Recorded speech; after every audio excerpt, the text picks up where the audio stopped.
Since the Business Link gave me a Lifetime e-Business Award many moons ago, and I've been involved with the Chartered Institute of Marketing for 15 years nearly, been chairman of the Gloucestershire branch and also the Southwest region. And what that means together is that I run over 450 websites, help them from their marketing to be found, to improve their the conversion ratio, and basically to build online successful businesses. Right, Lord Leverhulme, nearly 100 years ago, he came up with this. He was analysing what he was doing with his marketing and realised half of his budget was wasted. I reckon he had it easy. I came across a client recently whose website needed so much doing to it, stopped his pay-per-click, stopped his online marketing, redid his website, and now he's getting 93, he's cut his Google pay-per-click budget by 93%, and he's still getting the same amount of traffic. There's an awful lot of money being wasted out there. If you think that all things could be better, it probably means they can be, and hopefully you'll learn something here this morning that will help you improve it. So how do people come to websites? Well, I did some research along with the Chartered Institute of Marketing a few years ago, and we looked at a couple of hundred websites, all UK businesses. And we repeated the exercise again in 2006. And basically what it worked out was we aggregated the scores together, that people found that we asked them to look at different marketing channels that they were using to drive traffic to the websites, and then rank them from 1 to 10, 0 being not effective, 10 being wonderful.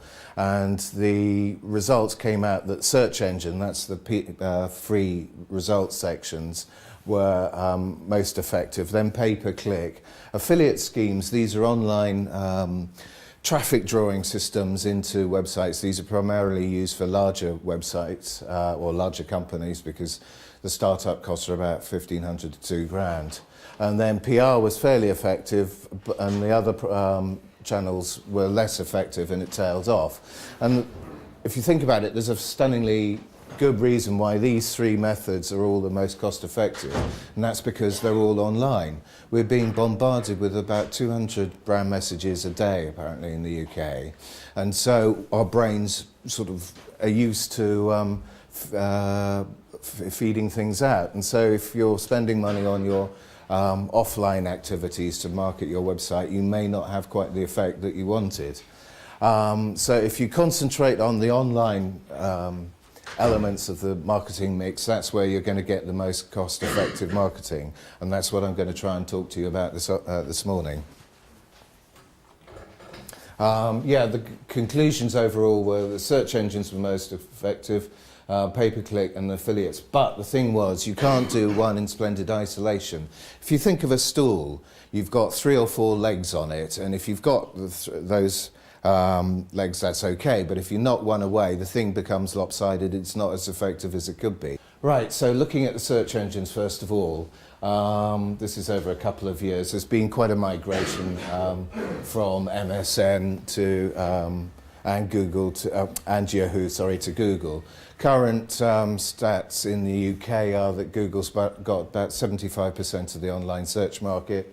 Google's got 15% and MSN's got 10%. Now, in the last month, MSN have revamped their website, their MSN website and also their live website, and called it Bing. And in blind tests that myself and various other people have been doing over the last few months, Bing is actually a pretty good search engine.